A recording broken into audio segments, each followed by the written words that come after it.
సీఎంపై రాయి దాడి ఘటనలో అనుమానితులుగా ఉన్నటువంటి వారి తల్లిదండ్రులు ఆసక్తికరమైనటువంటి వ్యాఖ్యలు చేశారు. అసలు మా పిల్లలకి ఏ పాపం తెలియదని, అసలు అంటే మైనర్లుగా ఉన్న మా పిల్లలు సీఎం జగన్మోహన్ రెడ్డి మీద రాయి విసిరేంత ధైర్యం వారికి ఉంటుందా? మేమేదో కూలీ నాలి చేసుకొని పొట్ట నింపుకునే వాళ్ళం, ఆ కుటుంబాలం. మేము నిద్రపోతున్న టైంలో అర్ధరాత్రి పోలీసులు వచ్చి మా పిల్లల్ని తీసుకెళ్లారు అంటూ కూడా ఆవేదన వ్యక్తం చేస్తూ ఉన్నారు. ఏంటి మేడం, దీన్ని అసలు ఎలా చూడొచ్చు? అంటే బలవంతంగా వాళ్ళ మీదకి ఆ కేసుని నెట్టేటువంటి ప్రయత్నం ఏమన్నా చేస్తున్నారా ఆంధ్రప్రదేశ్ ప్రభుత్వం? అంటే ఏం చెప్తారు?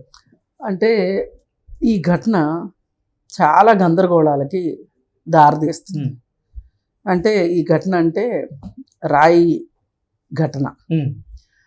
ఇప్పుడు అసలు తగిలింది రాయా కాదా అనే దాని విషయంలోనే చాలా భిన్నాభిప్రాయాలు ఉన్నాయి.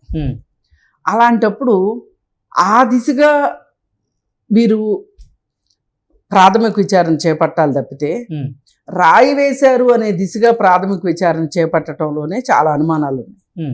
పైగా పిల్లలు వీళ్ళు మైనర్ని ఎప్పుడూ కూడా అర్ధరాత్రి అపరాత్రి తీసుకెళ్ళకూడదు. పోక్సో యాక్ట్ అని ఉంది మనకి. ఈ పోక్సో యాక్ట్ మైనర్ చిల్డ్రన్ కోసమే వచ్చింది.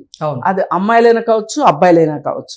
ఈ పోక్సో యాక్ట్ ఏం చెప్తుంది అంటే, పోలీసు యూనిఫామ్లో ఉన్న వాళ్ళు అసలు ఎవరి మీదైతే అభియోగం మోపబడ్డదో పిల్లలు మైనర్లు, వాళ్ళ ముందు పోలీస్ డ్రెస్ వేసుకునే కనిపించకూడదు. అది ఒక పోలీస్ స్టేషను అనిపించేలాంటి ప్రదేశంలో వాళ్ళని అసలు విచారించకూడదు. పైగా అర్ధరాత్రి అపరాత్రి వాళ్ళని అసలు తీసుకెళ్ళకూడదు ఇలా దౌర్జన్యంగా. వాళ్ళకంటూ స్పెషల్ కోర్ట్స్ ఉన్నాయి మైనర్లకి. అసలు వాళ్ళ కోసం జువైనల్ జస్టిస్ అని ఒక జేజే యాక్ట్ ఉంది. మరి ఇన్నుండగా ఈ నిబంధనలకి తిలోదకాలు ఇచ్చేలాగా ఆంధ్రప్రదేశ్ ప్రభుత్వంలో ఇలా చేయడం ఎంతవరకు కరెక్టు? ఇది మొదటి విషయం. రెండో విషయం, ఆ రోజే ఆదివారం మధ్యాహ్నానికల్లా ఫోరెన్సిక్ వాళ్ళు అది రాయి కాదు అని చెప్పి స్టేట్మెంట్ ఇచ్చారు. వాళ్ళు ఈ స్టేట్మెంట్ ఇస్తున్నారు అని తెలుసుకున్న దరిమిల వాళ్ళ స్టేట్మెంట్ వచ్చే లోపే సజ్జల రాయి కాదు పదునైన ఆయుధం అని చెప్పడం చూసాం.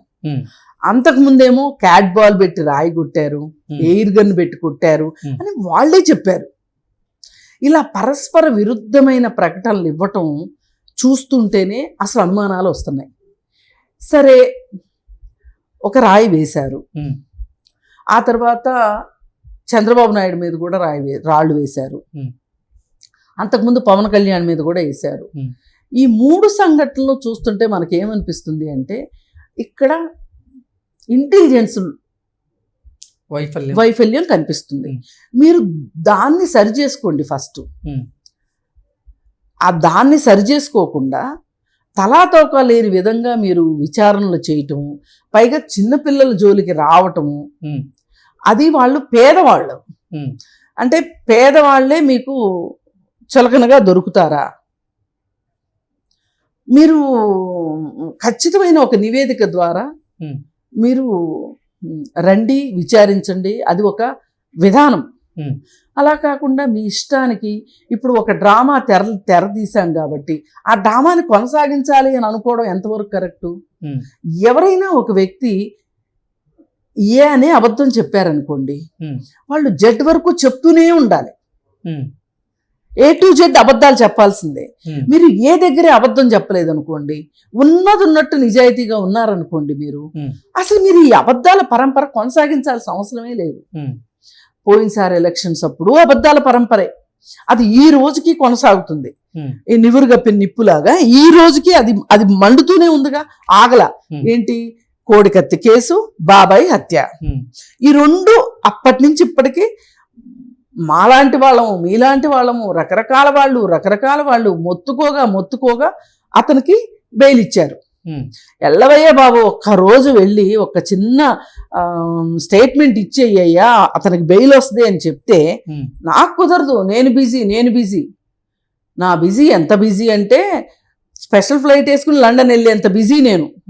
కానీ ఇంటి పక్కన ఉన్న కోర్టుకి వెళ్ళి, హైదరాబాద్లో ఉంటుంది ఎన్ఐఏ కోర్టు, అక్కడికి వెళ్ళి ఒక్క మాట ఇలా ఇలా జరిగింది చెప్పేసి వచ్చేసి అయిపోయేది.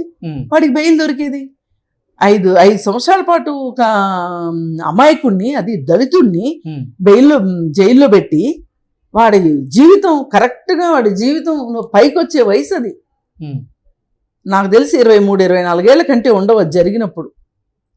వాడి భవిష్యత్ జీవితానికి పునాదులు వేసుకోవాల్సిన వయసు అది. ఆ వయసులో వాడిని తీసుకెళ్లి జైల్లో పెట్టి 5 సంవత్సరాలు బెయిల్ ఇవ్వకోకుండా అప్పుడు ఇంతే ఈ అబద్ధాలు అయిపోయిన తర్వాత, ఈ అబద్ధాలు ఇలా కొనసాగిన తర్వాత బాబాయ్ హత్య విషయంలోనూ ఇవే అబద్ధాలు, ఇదంటే అదంటారు, అదంటే ఇదంటారు, అలా అలా అలా అయిపోయింది. ఎంతసేపు ప్రతిపక్షాల మీద పట్టమే. ఆ రోజు నారాసుర రక్త చరిత్ర అనే స్త్రీ సాక్షి పేపర్లో పొద్దున్నే తెల్లవారకు ముందే గుండెపోటు అంట్రీ.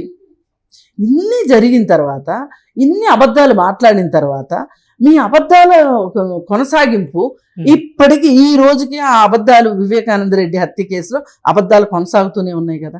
మీరే నారాసుర రక్త చరిత్ర అన్నారు, మీరే మానేసేసుకున్నారు. ఆఖరికి లిస్ట్ కూడా ఇచ్చేస్త్రీ, పలానా వాళ్ళని అరెస్ట్ చేయండి అని. ఇప్పుడు కూడా ఈ రాయి విషయంలో హత్యాయత్నం కేసు పెడితే ఏం మాట్లాడాలి? అంత చిన్న, మీరు చెప్తున్న చిన్నపిల్లలకి అంత పైకి ఎక్కి రాళ్ళు విసిరేంత ధైర్యం ఉంటుందా? నిజం చెప్పండి. ఎక్కడో చోట పిల్లలు చెయ్యొచ్చు, అసలు పిల్లలంతా బుద్ధిమంతులని నేనేం చెప్పదలుచుకోలే. అసలు రాయి కాదు మర్రు అని ఫోరెన్సిక్ వాళ్ళు చెప్తున్నప్పుడు ఈ పదునైన ఆయుధం ఎలా వచ్చింది అనేది మీరు ఎందుకు ఆలోచించరు? ఆ దిశగా ఎందుకు ఆలోచించారు? ఇప్పుడు రాయి కూడా కాదు, టైల్స్ ముక్క అనేటువంటిది ప్రచారంలో ఉంది మేడం. అది రాయమనివ్వండి, టైల్స్ ముక్క అనివ్వండి, లేదు అనుకుంటే జగన్మోహన్ రెడ్డి ప్యాలెస్లో దొంగతనం చేసుకొచ్చిన వజ్రం అనుకోండి, ఎవరికి కావాలి చెప్పండి, మీరు విషయం ఏంటో తేల్చండి.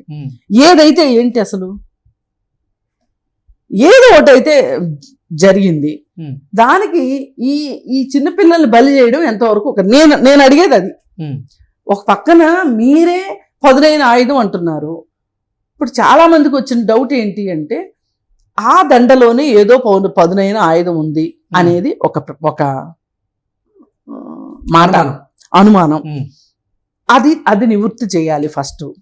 రెండోది ఏంటంటే, ఇది మొత్తం ఒక నాటకము అనడానికి ఎవరైతే వెల్లంపల్లి శ్రీనివాసరావు ఉన్నాడో, ఆ వెల్లంపల్లి శ్రీనివాసరావు వ్యవహార శైలే ఇది మొత్తం ఒక డ్రామా అని అనడానికి ఆస్కారం ఇచ్చేలాగా ఉంది. ఏంటి అంటే, ఇతనికి తగిలిన రాయి అతనికి తగిలిందంట. ఒకటే గుర్తుపెట్టుకోండి, అతనికి తగిలాక ఇతనికి తగిలింది, బై వన్ గెట్ వన్ లాగా తగిలితే అది దానివల్ల అతనికి కంటికి దెబ్బ తగిలిందంట. ఎవరైనా సరే ఎన్ని కోట్లు ఇస్తానన్నా, రేపటికి రేపు నువ్వు ఎమ్మెల్యే అవుతావన్నా, కంటికి దెబ్బ తగిలితే గనక, నిజంగా తగిలితే ముందు మాట్లాడడం ఆపేసి కంటి సంగతి ఏంటో చూడండి, దీని సంగతి ఏంటో చూడండి అని గగ్గోలు పెడతారు. అలాంటిది వెల్లంపల్లి శ్రీనివాసరావు తాపీగా ప్రెస్ స్టేట్మెంట్ ఇచ్చి, అంటే ప్రెస్తో మాట్లాడి చంద్రబాబు నాయుడు దగ్గర నుంచి అందరినీ దుయ్యబట్టి అంతా చేసి, ఆ మాట్లాడేటప్పుడు ఎక్కడా అతనికి దెబ్బ తగిలినట్టు కనిపించలేదు. మీరు కావాలంటే తిప్పి చూసుకోండి, కావాలంటే ఆ విజువల్ వెయ్యండి, వినే వాళ్ళకి చూసే వాళ్ళకి కూడా తెలియాలి ఈ సంగతి.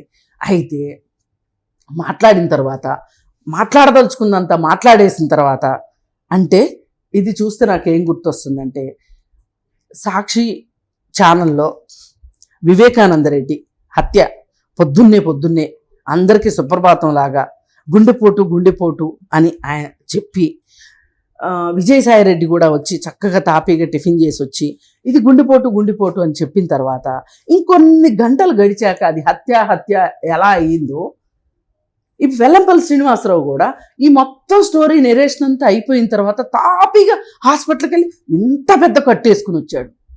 అంత పెద్ద కట్టు కట్టే దెబ్బే తగిలితే గనక అంతసేపు అతను ఎలా మాట్లాడగలుగుతాడు? అంత నింపాదిగా. కంటికి దగ్గర దెబ్బ తగిలింది అంటే ఆయుపొట్లాగా ఉంటుంది, కంటి దగ్గర విలవెల్లాడిపోతారు మనుషులు. అలాంటిది కంటికి అంత పెద్ద కట్టు కట్టించుకుని వస్తారు మీరు. అందుకే ఇది ఈ మొత్తం వ్యవహారంలో డొల్లతనం ఈ విధంగా నాకు అర్థమవుతుంది.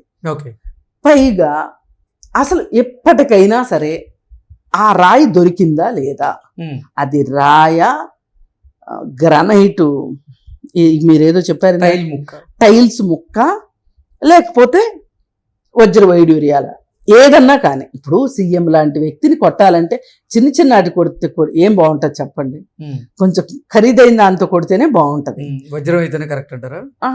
వజ్రం అయితేనే బాగుంటది. మరి ఇంత చీప్గా, పైగా పోలీసులు 2 లక్షలు నజరానా ప్రకటించారు. ఇది మరీ బాధగా ఉంది నాకు. ఆంధ్రప్రదేశ్ ముఖ్యమంత్రికి దెబ్బ తగిలితే 2 లక్షలా మీరు ఇచ్చేది? 2 లక్షలేనా ఇచ్చేది? మరి ఇంత అపహాస్యం చేస్తే ఎట్లా మా ముఖ్యమంత్రిని? ఇలా ఇన్ని రకాల విషయాలు ఉన్నాయి కాబట్టి మీరు ఫోరెన్సిక్ దాని మీదనన్నా డిపెండ్ అవ్వండి. మీ పార్టీ ఒక పథకం ప్రకారం మాట్లాడదలుచుకుంది కాబట్టి దాని మీదనన్నా డిపెండ్ అవ్వండి. ఆ రెండింటి మీద దేని మీద డిపెండ్ అవ్వాలో తేల్చుకుని అప్పుడు ఈ పిల్లల జోలికి వస్తారా, పిల్లల తండ్రుల జోలికి వస్తారో రండి. అంతేగాని పిల్లల్ని మట్టుకు విచారించే పద్ధతి ఇది కాదు. జేజే యాక్ట్ ప్రకారం కావచ్చు, పోక్సో యాక్ట్ ప్రకారం కావచ్చు, ఏ రకంగానైనా పిల్లలతో ఈ విధంగా మీరు వ్యవహరించడం అనేది చట్టరీత్యా నేరం. ఫస్ట్ ఈ నేరానికి మీరు సమాధానం చెప్పి తర్వాత మీ దెబ్బల గురించి చెప్పుకుంటారా, లేకపోతే ఆయనకి అసలు కంట్లో రెటీనా పొర దెబ్బతిందా లేకపోతే ఏమైందో ఆ రిపోర్ట్ కూడా బయట పెట్టండి. లేదు అనుకుంటే కనుక దీని మీద ఒక సిట్టింగ్ జడ్జి చేత ఒక న్యాయ విచారణ చేయించండి. ఎందుకంటే లేదు అంటే ఇంత పిలిబిత్రాటికి సిబిఐ దాకా వెళ్ళొద్దు. సిబిఐ అంత ఖాళీగా వెళ్ళలేదు. అందుకని ఫస్ట్ అసలు ఇక్కడ జరగాల్సిందేదో తతంగం చూసుకోండి. Okay madam, thank you.